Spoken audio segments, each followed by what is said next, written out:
Altså, har I en hoved, jeg to? Du gør noget for mig, og så gør jeg noget for dig. Måske lave toilet der. Men der er jo toilet derude. Det her er mig. Jeg hedder Emil. Du kender mig sikkert godt. Hvis ikke du gør, kommer du til det. Alle vil være kendt. Lad være at lyve. Det her er min vej til at blive det. Hallo? Hvad så der? Premiereaften. What? Langt over forventning på alle parametre. Der var lige det der med Victor. Den her stand-up-karriere, den er død, Emil. Det er død. Fuck dig! Jeg var lidt bange for, at det var fordi, jeg sagde, at stand-up var nemt. Hvilket jeg synes, det er. At han var måske blevet fornærmet over det. Men han har skrevet til mig, og han spurgte, om vi skal jamme nogle idéer. Så vi er cool, tror jeg. Så kom der en anmelder. Emil. Hej. Frederik fra Berlingske. Og jeg ved godt, der er nogen, der har skrevet til mig, og jeg har også godt set nogle råmaterialer igennem. Det ligner, at vi kysser. Men jeg havde meget våde kinder den dag, så det er kindkys. Frederik er i mediebranchen, og det er meget normalt at kysse hinanden på kinderne. Og sådan. Vi har skrevet lidt sammen efter, og han kalder mig også smukke. Og da vi var ude at spise, vi var ude og vi mødtes til sådan et professionelt aftensmadsmøde, og der tog han mig også på lovet. Det er meget normalt. Og jeg tror, at der kommer stjerneregn over vejen til fame. Og han har faktisk også skaffet mig noget andet. Det kommer jeg lige ind på lige om lidt. For et par uger siden, til dem af jer, der har fulgt med, var jeg hos bankmanden Sune, og han sagde, at jeg skulle sende ham nogle kontrakter, så han kunne stille noget sikkerhed for regndrengene ovenpå. Det har jeg gjort. Jeg har ikke landet de jobs, jeg har sendt kontrakter på, men det kommer jeg til. Altså, jeg ved, det bliver ikke noget problem med det lån der. Det er det samme, som hvis man siger til sin mor, jeg har været til tandlægen, og man så først skal til tandlægen lidt senere, men på et tidspunkt er det, man sagde, jo rigtigt. Altså har man jo været til tandlægen. Og sådan tror jeg har det lidt med de her jobs, og han ved jo også godt, at jeg kan betale. Jeg har i hvert fald fået et banklån, så det sidste stykke tid har jeg været rundt og se på lejligheder. Den her lejlighed er deroppe. Store og små, primært små. Det var ikke vildt mange penge, jeg kunne låne, men det har udmøntet sig i de her 4 af nøgler til min nye lejlighed. Min første købte lejlighed. Den har jeg gået og renoveret på de sidste par dage med min far. Jeg går på det her inderste bræt. Kan du lige prøve det? Gå. Jeg tager den bare. Og det har været fantastisk. Og jeg er sygt glad for det. I dag skal jeg i sauna med Albert, og vi skal lave en podcast. Og så skal han hjem og se lejligheden for første gang, og jeg tænker, at vi skal lave en sketch. Og I får lov at være med på det hele. Men det er ikke det eneste, der skal ske i dag, fordi at, som sagt havde Frederik gjort nogle ting for mig. Jesper Ole sagde i tidernes morgen, man kunne blive kendt ved sin egen lejlighed. Og det tror jeg, han er ret i, fordi der er et større dansk dagblad, der har lavet en artikel om mig og min boligsøgen. Og den kommer senere, så den dykker vi lidt ned i sammen. Men lad os komme i gang, for der skal ske meget i dag. De fede må svede ud til Albert. Let's go. Det er fordi, når man trykker på den der side der, så gør den dum. 2 unge mandeben. En god podcast. Snotcast. Vi er lidt forkølede. Den er god alligevel. Vi ses. Hallo, der er et nyt afsnit hver mandag. Ind og lyt, du. Nå. Det var en god podcast. Mega god podcast. Nu skal vi hjem til mig og lave noget sketch. Du skal se lejligheden. Ja. For første gang. Det glæder mig til. Det gør jeg også. Kan du huske ham, Frederik? Ja. Ham anmelderen. Vi var ude og spise mad sammen. Bare jeg to? Ja, jeg tror sgu, der godt kunne falde en god anmeldelse på anmelderen? På vloggen. Ja, han sad oppe foran, han havde jakkesæt på. Frederik? Jamen, ja, men han er jo ikke anmelder. Han er visevært. Kender du Frederik? Ja, altså vi går way back. Visevært? Ja, altså har I en hoved, jeg to? Altså Frederik er homoseksuel. Er I været på date? Nej, vi var ude at spise noget mad.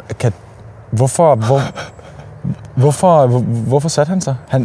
Der stod reserveret til Berlingske. Og Frederik kan ikke læse, han er overblandet. Okay, jeg skal lige skrive til ham. Du har været på date med Frederik? Nej, vi spiser bare noget. Vil du have en Pepsi Max? Ja. Der er lidt byggerod her, så jeg tænker, at vi skal lave en sketch om flytning. Har du set Christoffer Egenauer? Han laver sådan nogle bartenderen fra helvede. Joe the Juiceren fra helvede. Jeg synes, det er meget sjovt, hvis vi laver sådan flytteren fra helvede. Jeg synes, du skal være den dårlige flytter. Ja. Er det så sjovt, hvis jeg forelsker dig? Altså ligesom i virkeligheden? Præcis. Det er det. Du er vildt dårlig til at flytte, men jeg undskylder det hele tiden. Og jeg ignorerer dig. Men skal du fortolke ting, jeg gør, som om, at det er noget, jeg gør for at indbyde mig til dig? Det er fucking sjovt. Og så dårlig råd. Ja. Gå rundt og sparke på til at sige, det skal være. Men skal vi ikke bare få skudt noget? Jo. Fuldstændig gennemblød. Du har slet ikke noget udtræk på dit ophæng i krydslampen. Altså, det er... Ved du hvad? Hvorfor er det så svært, det her? Så skal du kende en håndværker, som har lyst til at hjælpe dig.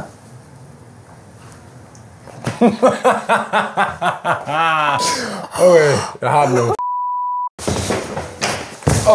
Der er der meget arbejde. Altså det er råt. Der er masser, der skal laves. Det der bagbeklædning, det ødelægger hele konstruktionen. Det er for åndssvagt at have en opvaskemaskine.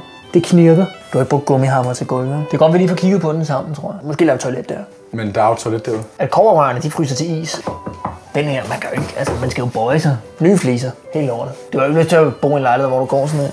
Nej. Men lidt blåt, det er bare mit blik på det. Det er jo det, du tilkaldte mig her for at hjælpe med.